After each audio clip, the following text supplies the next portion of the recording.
SSP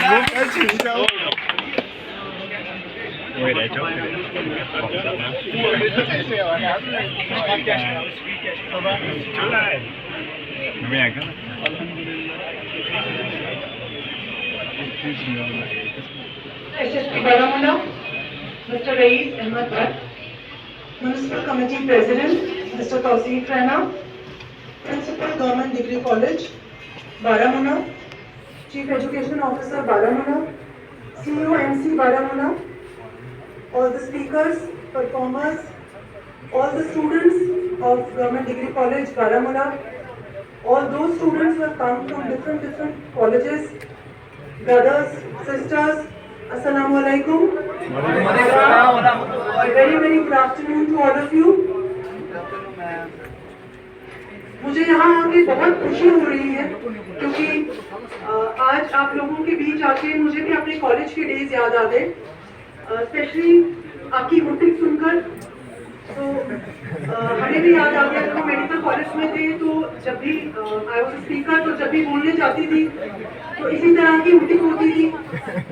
and then I used to be very उस वक्त मेरा लहजा ऐसा होता था कि मैं डांट रही होती थी, don't do this. And I had stood for cultural secretary की पोस्ट के लिए वहाँ इलेक्शन होते थे। तो उसके बाद हमारी बहुत ज़्यादा हुटिंग शुरू हो गई क्योंकि राइवल बैचेस थे और हमारे राइवल्स थे जिन्होंने इलेक्शन में पार्टिसिपेट किया था। उसके बाद हम जब भी स्टेज पे चढ़ते थे तो इसी तरह की हुटिंग होती थी। आज आप सबको देखकर और आप लोगों की एनर्जीज देखकर मुझे बहुत खुशी हो रही है और वापस अपना टाइम याद आ रहा है, कॉलेज का टाइम याद आ रहा है। और मैं आप सबको कहना चाहती हूँ कि this time never comes back.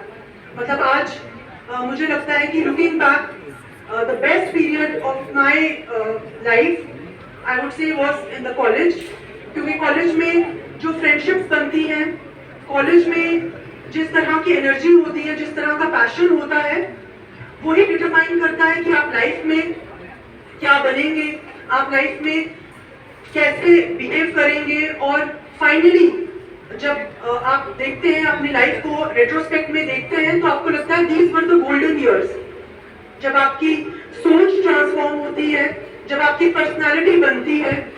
So there are lot of good decisions I took in college जो मुझे लगता है आज भी मुझे हेल्प करते हैं। और उसमें से सबसे इम्पोर्टेंट जो चीज़ मैंने लर्न की during my college years was to focus. मुझे लगता है कि जितनी एनर्जी और जितना एंथुसियाज्म कॉलेज टाइम में होता है हम सब बच्चों में, मैं बच्चे ही कहूँगी बिकॉज आपको लगता होगा बहुत बड़े हैं, लेकिन देखा जाए तो आप बड़े बच्चे हैं। तो फिजिकली आप ग्रो कर चुके होते हैं, लेकिन अभी भी आपको गाइडेंस की जरूरत होती है। तो मैं ये कहूँगी आप सबसे मैं ये कहना चाहूँगी, स्पेशली हमारी जो बच्चियाँ यहाँ बैठी हुई हैं, जो हमारे भाई यहाँ बैठे हुए हैं, कि इस टाइम में आपको अगर 1-2 घंटे आप फोकस करके कोई भी अपना पैशन, पढ़ाई के अलावा, पढ़ाई तो आप कर रहे हैं और वो बहुत इंपॉर्टेंट है, अगर आप 1 या 2 घंटे अपने पैशन को डिवोट करते हैं, लेट मी टेल यू कि आपको nobody can stop you from achieving success in life. इस टाइम में बहुत सारी डिस्ट्रैक्शंस हैं, सोशल मीडिया बहुत ज्यादा है which can be a useful tool also, लेकिन अगर उसको प्रॉपरली डिसिप्लिन की तरह से नहीं यूज किया जाए, it can be the biggest distraction. दूसरी चीज जो मैं कहना चाहूंगी is regarding drugs, obviously because आज का आपका सेमिनार है ड्रग्स के बारे में। ड्रग जो है वो किसी ऐसी चीज, सिर्फ एक ऐसी चीज का नाम नहीं है जिसको आप कोई नशीला पदार्थ या कोई ऐसी सब्सटेंस कहते हैं जिससे आपको एडिक्शन हो जाती है। एनीथिंग, चाहे वो मेडिसिन भी हो, अगर उसको रेगुलेटेड वे में यूज ना किया जाए, it can become a drug. उसी तरीके से आप बहुत सी ऐसी चीजें हैं जैसे चाय पीना ही, कॉफी पीना ही, cigarettes also, any such substance जिससे आपको आदत लग जाती है, एडिक्शन हो जाती है और आप उसके बगैर नहीं रह सकते, वो एडिक्शन को लीड करती है। मैंने बहुत साल पहले एक कहानी सुनी थी, कहानी क्या, it's a real life story about Dhirubhai Ambani, उनके बेटे के बारे में। तो उनसे एक इंटरव्यू में पूछा गया कि आप इतना ज्यादा हाई अचीवर हैं, आपने बहुत सारी अचीवमेंट्स की हैं लाइफ में, what is the one thing जिसको आपको लगता है कि that has really helped you to become something. तो उन्होंने कहा कि जब मैं नोटिस करता हूँ कि मुझे किसी चीज की आदत लग गई है, किसी चीज से मैं एडिक्ट हो गया हूँ, तो मैं इमीडिएटली उस चीज को छोड़ देता हूँ। फॉर एग्जाम्पल उन्होंने कहा कि मुझे ये गोल्फ खेलने की एक बार आदत लग गई और इतनी ज्यादा एडिक्शन हो गई कि मुझे ये लगता था कि मुझे हर दिन ये खेलना है और I could not leave it.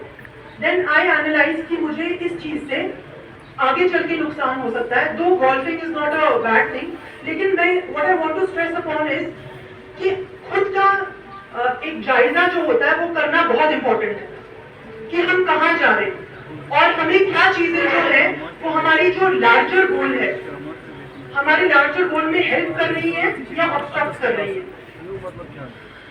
मैं ये समझती हूँ कि ड्यूरिंग कॉलेज ईयर्स अगर आपने कुछ घंटे हर दिन परसेवरेंस के साथ अपने फोकस करके अपने पैशन को देंगे और आप अपने आप का खुद जायजा लेंगे कि हम अपने दिन के जो 24 घंटे हैं, प्राइम मिनिस्टर ऑफ इंडिया के पास भी वही 24 घंटे हैं और आपके पास भी वही 24 घंटे हैं। ऐसा क्या है कि कुछ लोग अपने टाइम मैनेजमेंट ऐसे कर पाते हैं कि वो हर चीज कर सकते हैं और कुछ लोग ऐसे हैं कि they struggle to do anything in a good fashion, किसी भी चीज को अच्छा नहीं कर पाते।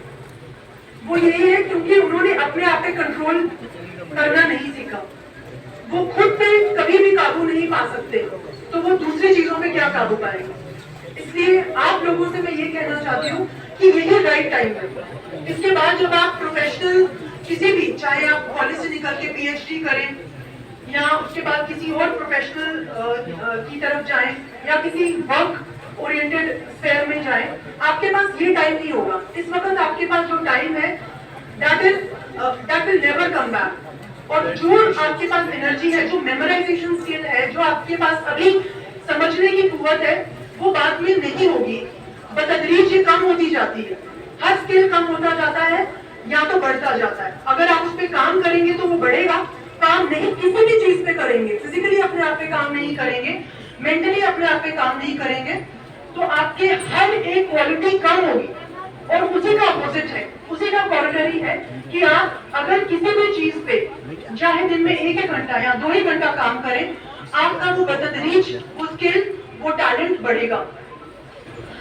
दूसरी चीज मैं अपनी बहनों से भी ये कहना चाहती हूँ, हमारी बहुत सारी बहनें गवर्नमेंट डिग्री कॉलेज में हैं और मुझे जान के बहुत खुशी है कि आप 40% आप गर्ल्स यहाँ पर इंडक्ट करते हैं कि हमें किसी से भी कंपैरिजन करने की जरूरत नहीं है। बच्चियों से खासकर मैं कहना चाहती हूँ, कुछ बच्चियां हैं जिनमें मैंने देखा कि बहुत ज्यादा इंफीरियरिटी कॉम्प्लेक्स होता है because of this gender. Let me tell you कि आप लोग जो हैं, खुदा ने आपको उतना ही अच्छा और उतना ही ज़हीन बनाया जितना एक मर्द को बनाया।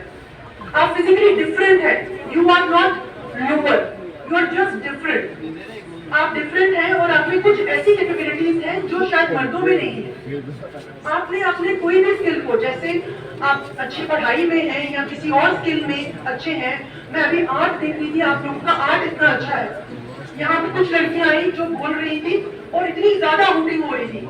मैं एसएसपी साहब को वही बोल रही थी कि हमारी कॉलेज में ऐसी वोटिंग हो रही थी और बच्चियां जो है वो रोते रोते जाती थी, लड़कियां रोते रोते जाती थी स्टेज से कि they could not stand so much of voting, so much of side talking. तो मुझे लगता है I really compliment them, I really compliment your performers. बहुत ही कॉन्फिडेंस के साथ जो है वो बच्चियां बोली और मुझे लगता है सब बच्चों को उनसे तरगीब लेनी चाहिए, उनसे सीख लेनी चाहिए कि जो कॉन्फिडेंस होता है वो अच्छे कपड़ों से नहीं आता, कॉन्फिडेंस अच्छे मेकअप से नहीं आता, कॉन्फिडेंस अच्छे हेयर स्टाइल जेल लगा के बहुत ज्यादा अपने आप को बना श्रृंगार करने से कॉन्फिडेंस नहीं आता। और जो हमारा एक कल्चर बना हुआ है कि हमने महंगे ब्रांड्स और महंगे कपड़े, महंगे जूते, महंगा मेकअप, जो ये चीज जिसके पास होगी वही सबसे अच्छा होगा। We have to counter that. आप अच्छे या बुरे अपने किरदार से होते हैं, अपनी पर्सनालिटी से होते हैं। अगर आपकी कोई पैशन है, अगर आपको पता है मैं ये कॉलेज आ रही हूँ तो मेरा मकसद क्या है, मैं क्यों कुछ करना चाहती हूँ, अगर आपको अपना मकसद मिल गया है तो आपसे खूबसूरत इंसान और कोई नहीं होगा। And we don't have to compare ourselves with anybody। आप अपने लुक्स को लेकर, क्योंकि ये एक ऐसी फेज होता है जहाँ पर हमें लगता है कि हमें कंपैरिजन करना है और जो हम चीज सोशल मीडिया पर देखते हैं तो हमें लगता है कि हमें शायद इन जैसा बनना है। बहुत अच्छी बात है अगर कुछ लोग अच्छा कर रहे हैं किसी फील्ड में, लेकिन आपको ये समझने की जरूरत है ये एक हाइप जो क्रिएट की गई है, वो हाइप ब्रांड की और इन सब चीजों की वो एक अप्रोच है मटेरियलिस्टिक अप्रोच कि आप उन चीजों को खरीदें, आप अपने पेरेंट्स को मजबूर करें कि आपको हर दिन नई चीज लाके दें और आपको खुद ऐसा लगता है कि हमें हर दिन कोई नई चीज पहननी है या नया कुछ ऐसा करना है जिससे हम डिफरेंट लगे। आप डिफरेंट कब लग सकते हैं? जब आप डिफरेंटली काम करें और आप सोसाइटी के लिए कुछ करें। अपने लिए हर इंसान करता है, हर फर्ज करता है, लेकिन आपने ये सोच पैदा करनी है कि मुझे सिर्फ अपने लिए नहीं, मुझे कौम के लिए कुछ करना है, मुझे इस वतन के लिए कुछ करना है, मुझे अपने लोगों के लिए कुछ करना है। अगर आप वो सोच के अपने स्कूल, कॉलेज, यूनिवर्सिटी जाएंगे तो इंशाल्लाह खुदा आपको खुद रास्ता दिखाएगा। मुझे ऐसा लगता है कि something which has really helped me is passion. कोई गाइडेंस नहीं था, never taken any kind of coaching for any of my exams. किसी जगह मॉक टेस्ट देने जरूर मैं जाया करती थी और बहुत सारे मॉक टेस्ट दिए हैं मैंने डिफरेंट इंस्टीट्यूट्स में, लेकिन जो चीज मुझे हमेशा से हेल्प की है वो है passion. And I always used to see people की किसने ये एग्जाम क्वालिफाई किया, चाहे वो आईएएस का हो एग्जाम या केएएस का एग्जाम हो या मेडिकल का एग्जाम हो। I always used to consult people जिन्होंने क्वालिफाई किया और मैं बस उनसे ये पूछती थी कि आपने क्या बुक्स पढ़ी, क्या किया। There is nobody who will come to hand hold you and make you successful. ऐसा कोई नहीं होता कि जो आपको आके आपको सक्सेस दे देगा और आपको सब कुछ बता देगा। सब कुछ कोई नहीं बता सकता। अगर आप में वो चाह है, आपको राह खुद ही दिखेगी, मगर वो चाह होनी चाहिए और वो मकसद होना चाहिए। वो मकसद अर्ली इन लाइफ होना चाहिए। अगर आप इस समय को, इस वक्त को यूज करेंगे, आई अश्योर यू कि आप सिर्फ अपने लिए नहीं, अपने पूरे कौम के लिए, अपने पूरे लोगों के लिए, समाज के लिए बहुत अच्छा काम कर सकते हैं और उसमें आपको सेटिस्फैक्शन मिलेगी। इन मटीरियल चीजों से कोई सेटिस्फैक्शन लॉन्ग लास्टिंग नहीं होती और उसका एक्सट्रीम है वो लोग जो हर चीज दुनिया को छोड़ देते हैं। एक्सट्रीम पे नहीं जाना। मैं बच्चों को यही कहूंगी कि इसमें एक्सट्रीम जो चीज है कि नहीं, हमने नए कपड़े नहीं पहनने, नई चीजें नहीं देखनी, इंटरनेट बिल्कुल हराम है, वो चीज ये गलत है, वो भी नहीं है। पहले जैसे टीवी होता था और टीवी के बारे में हम एसेज लिखते थे, इट्स अ बून और बैन, तो हम क्या लिखते थे conclusion, it's the way you use it. In the same way आज हमने एक परफॉर्मेंस देखी, he has become a social media star. How has he become? Because he has used social media to create success for it. तो मैं आप सब बच्चों से कहना चाहती हूँ कि अपने जो भी अपॉर्चुनिटीज आपको मिलती हैं, उन अपॉर्चुनिटीज को आप प्लेटफॉर्म यूज कीजिए and don't get used by it. ठीक है, देयर इज अ डिफरेंस। आप किन अपॉर्चुनिटीज को यूज करते हैं और किस तरह से यूज हो जाते हैं, इन दोनों में डिफरेंस है। हर चीज को लिमिट में, डिसिप्लिन में करना बहुत इंपॉर्टेंट है। And coming back to drug addiction, मैं आप सबको बता दूं कि कुछ ऐसे लोग हैं जो शायद हमें फ्रेंड्स लगते हैं और वो हमें गलत चीजों में डाल देते हैं। ऐसे फ्रेंड्स से, बिना फ्रेंड्स के रहना ज्यादा बेहतर है। यू हैव टू आइडेंटिफाई कि आपका फ्रेंड कौन है, आपका दुश्मन कौन है। कौन ये है जो आपको लत लगाना चाहता है और फिर बाद में आपको उस पैसे के चक्कर में और बाकी चीजों के चक्कर में आपको घुमाता रहेगा। You have to identify and आपने अपनी जो कम्युनिकेशन है पेरेंट्स के साथ, टीचर्स के साथ, वो खुली रखनी है, क्योंकि इस टाइम पे आपको गाइडेंस की बहुत जरूरत है। हर चीज हर इंसान को नहीं पता होती। आपको ये जरूरी है कि आप गाइडेंस सीख करें, चाहे वो पढ़ाई की गाइडेंस हो, चाहे वो life. And if you are a good human being, आपको कभी ना कभी सक्सेस जरूर मिलेगा। इट्स नॉट कि आपको सक्सेसफुल बनने के लिए कोई भी रास्ता अपनाना है। You have to first become a good human being. आपको अपने अंदर वो क्वालिटीज पैदा करनी है कि चीटिंग नहीं करनी। मार्क्स नहीं अच्छे आते। हमारी क्लास में ऐसे स्टूडेंट्स थे जो खुद जाते थे टीचर के पास, मैडम आपने हमें ज्यादा मार्क्स दे दिए या हमने गलत क्वेश्चन आंसर लिखा है। And today they are in the best of professions. तो वो जो कल्चर है सच बोलने का, और ये कल्चर जो है कि नहीं हमें गलत काम से नहीं करना, कोई भी चीज हमें गलत काम से सक्सेस नहीं पानी है। You will get better and you will become the best. So just make yourself the best. आप खुद अच्छा बनेंगे, आप खुद में क्वालिटीज लाएंगे तो सक्सेस आपके पीछे आएगी। इसमें रट्टा लगाना और क्रैमिंग करके एग्जाम में कोई टॉप कर ले, वो सक्सेसफुल नहीं होता। सक्सेसफुल वही है जो परसिवेयर करे, जो फेलियर के बाद रहा हो और हमेशा उसकी जो एटीट्यूड होना चाहिए, कोई बात नहीं, इस बार अच्छे मार्क्स नहीं आए, इस बार मैंने कॉम्पिटिटिव एग्जाम क्वालिफाई नहीं किया तो कोई बात नहीं। You have to build that confidence that आप अगर मेहनत करेंगे, परसेवेयर करेंगे तो आपको सक्सेस जरूर मिलेगी। I want to congratulate your college because आप लोगों को नैक ग्रेड ए कॉलेज का जो है वो मिला है और ऑटोनॉमस, इसके बारे में मतलब मुझे लगता है इट्स द थर्ड कॉलेज जो पूरी यूपी में ऑटोनॉमस की कैटेगरी में आया है। और आपके साथ जो 12 और कॉलेजेस हैं, पूरे बारामूला के जितने कॉलेजेस हैं, हमारे टोटल 12 ही है, वो सारे आपके साथ जुड़े हुए हैं because you have become a cluster.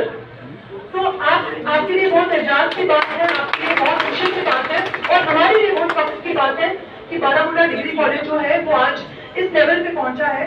And we expect कि आप लोगों में से ऐसे जेम्स निकलेंगे जो हमारा नाम इंशाल्लाह जरूर रोशन करेंगे। हमारी तरफ से जो भी डिस्ट्रिक्ट एडमिनिस्ट्रेशन की तरफ से आप लोगों के लिए कुछ करना होगा तो we will be there, but I want all of you to become our brand ambassador for drug free Baramulla. Thank you.